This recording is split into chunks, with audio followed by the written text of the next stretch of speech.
Welcome to Tight Lining Maryland. If you're watching today's video, what you're going to find is a way to effectively catch fish subsurface. We're going to be doing Euro nymphing today. I'll walk you through a little bit about the setup, explain how we're going to approach the water.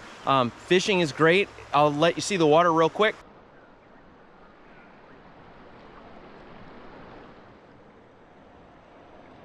So I've already made a few perspective casts in here because one of the things I was concerned with is the fact that we've gotten some rain, a good bit of it lately, and it keeps kind of like fluctuating the flows. So today what we have is some slightly stained water. I was a little worried that fish were only going to eat streamers or take something that's very bright and or stands out in the current, but so far I've been able to catch a couple on like a what I would call sulphurish pheasant tail, basically where I incorporate a little bit of yellow into the thorax or right by the bead, and so far so good. I mean, 2 fish in about 5 to 10 casts. So I want to get out here, show you how we're going to fish, what we're doing, and hopefully teach you a little bit about how you can do it yourself whenever you hit the stream next. So let's get to fishing. Alrighty, so what we're out here doing is we are, as mentioned before, Euro nymphing a local stream to me. And what I've got is a 10-foot 3-weight syndicate. It's paired with a Lamson Liquid 4-5 weight reel. That's the rod and reel that I've been able to beat to, hell and back. I've created my own leader. It's something that I sell on my website as well as all the flies I'm using today. But when it comes to what we're using, I've got on basically a mono rig, and it's about 35 to 40 feet of 10-pound Maxima Chameleon. I've tied that into a tippet ring, about 3 feet of cider material, and off of that, because of the depth that we've got, which is roughly 2 feet, I've got about 2 to 2.5 feet to my first fly, which is like again, a pheasant tail that's really got a little bit of a sulphurish type hackle right at the top, a little bit of yellow, and then down the bottom, trailing about 18 to 24 inches below that, I've got a Thread Frenchie. So let's get in here, let's make some casts. The first 2 fish I got were right here off of the run that dives in. I can see that they're going to be stacked in, not only in this run, but right where they meet, and then finally on that far seam. So if I've caught 2 here, I suspect that we'll be able to catch a couple more, maybe in this section. Oh, there was one that just rose. So he came up and took something on the surface. We'll see if he's willing to take a nymph. But yeah, these fish are active for sure. It's a great time of year because we've got not only good flows, but we've also got a lot of bug activity. And I suspect that sulfur nymphs are being dislodged as we speak. And that's primarily what these fish are gorging on and eating. So really all we're looking for is a small hesitation, a pause, or a twitch in that cider to kind of let us know that a fish is eaten. And as soon as we get that information, we set the hook on just about anything. And yeah, that results in quite a few fish. It's a pretty effective method to catch fish subsurface. I suspect even that fish that was rising over there will probably take a nymph. So if we can just get one in this probably seam of current, that's where he kind of came up. So right about there is where he was. So we're going to work this just a little bit more to see if he'll take before we wade out and potentially spook the hole. There we go. Just making little 15 to 20 foot casts. There's a take. We're not really covering a ton of water with long casts. You can do that effectively. There he is.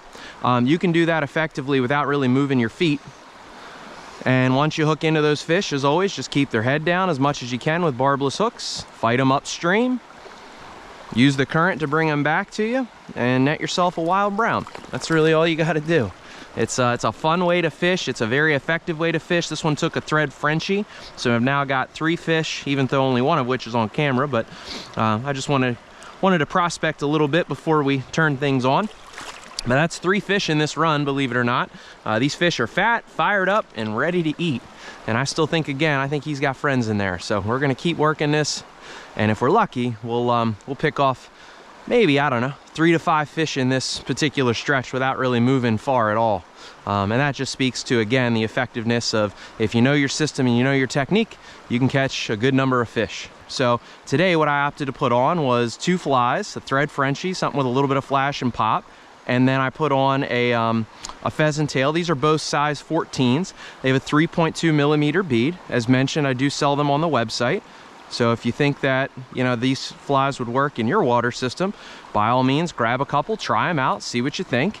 But tippet, length, there we go, another little guy. Tippet length, whoop, there he is. As we said, fight fish down, and if that was a better fish, no way I'm bringing them up. So that's all right. But fight fish down. Your tippet length, what you're really looking for is about 1.5 the depth. So, you know, when it came to fly selection, once we had decided to use certain specific flies, then it became about getting the right depth. And since this is approximately 2 to 2.5 feet deep, we want about 2 to 2.5 feet of depth to our first fly, and then we're going to trail another one about 18 to 24 inches below that. And in theory, that should get us down to the bottom and where these fish are. So we're just working a little bit incrementally over, bit by bit.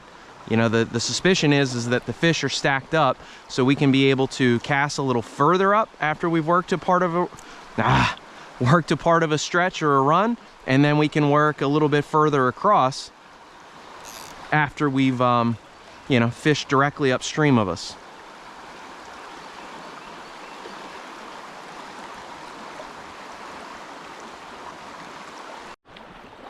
So one of the things about reading water that we're looking for is anything that's tough to see the bottom. Okay, so I can see, and I don't know if you can on film or not, I'm using polarized glasses so it helps me out, but I can't see the bottom at all over here. And this is a nice uniform slow riffle. I bet that there are fish, probably a dozen or more, stacked throughout here.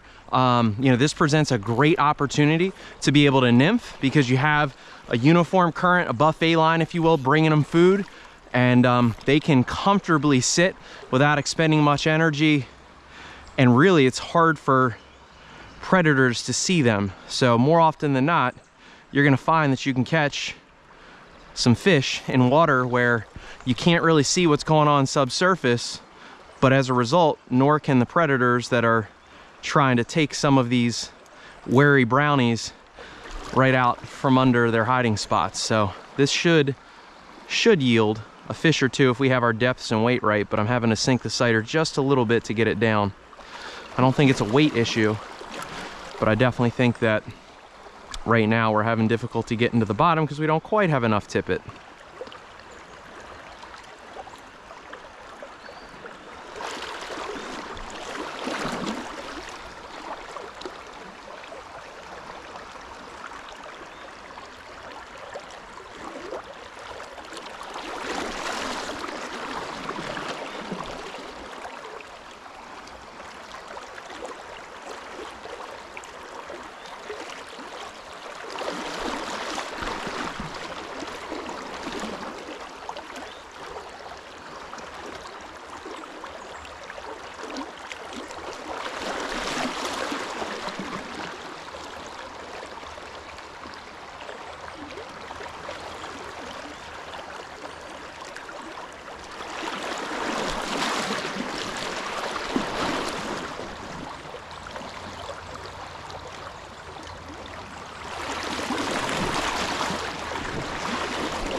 Yep, there we go.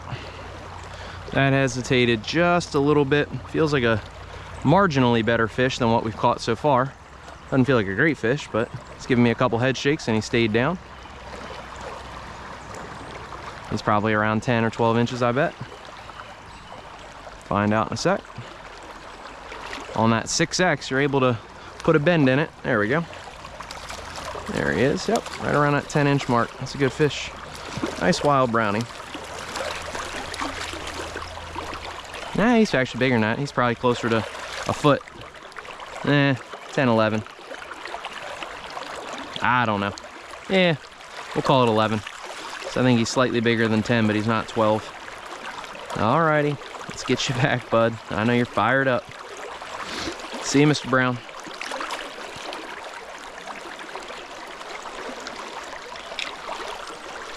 So what we kind of saw opportunity-wise in this particular setup is I really thought that back here would probably be the better bet. Granted, it's a little slower and the fish are starting to push into the riffles, but the current break that rock provides up there, that's a wonderful opportunity for fish to kind of, again, sit behind something that slows down what would be a faster speed of current. So for us, we're looking for any break in the water, any change that kind of makes life a little bit easier for a brown trout. And today, right now, so far, this rock would be a good example of that.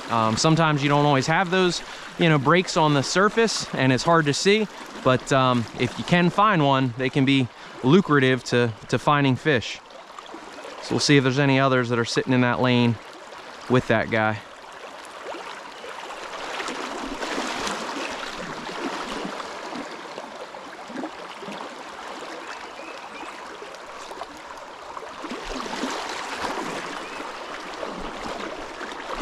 That last fish, on the other hand, that we'll never see because I missed the take, he grabbed it and I felt the tap, tap, tap, tap, tap. And if you've ever Euro-nymphed before, you probably know what I'm talking about. But, you know, I often get asked, you know, should I be feeling my takes or my eats? And I always tell people, that's certainly nice when you do, but in essence, the majority of the fish that I catch are usually induced off of sight. There we go. Off of sight and less off of feel. And that particular one, what he did is, again, small little pause, a little glitch. I mean, it lasts just a split second, but you have to really set, I'm losing my net here. You really have to set on just about everything. And they're really into this sulfur nymph. I'm gonna have to add that to the website. So if you're watching and you have sulfurs in your system, I've been slaying fish lately in local Maryland waters with this little pheasant tail that's got just a hint of yellow in the body and or in the collar. It's been pretty cool to see. So let's get our fly out of our net. There we go.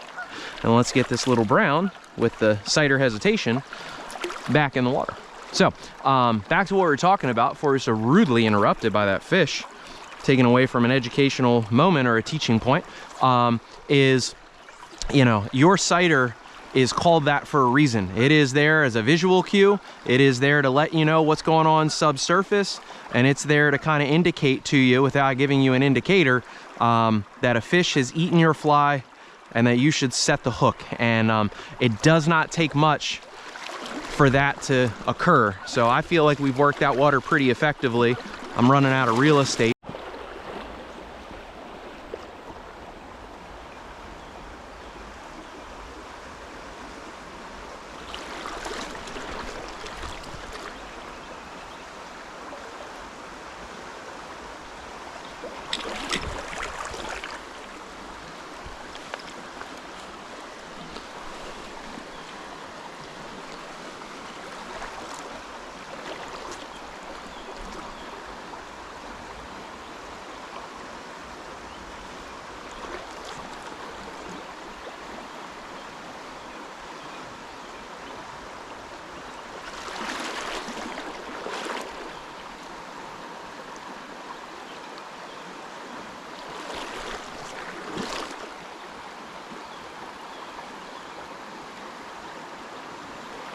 So some of my favorite takes are when they're, you know, 10, 15 feet upstream, just like that.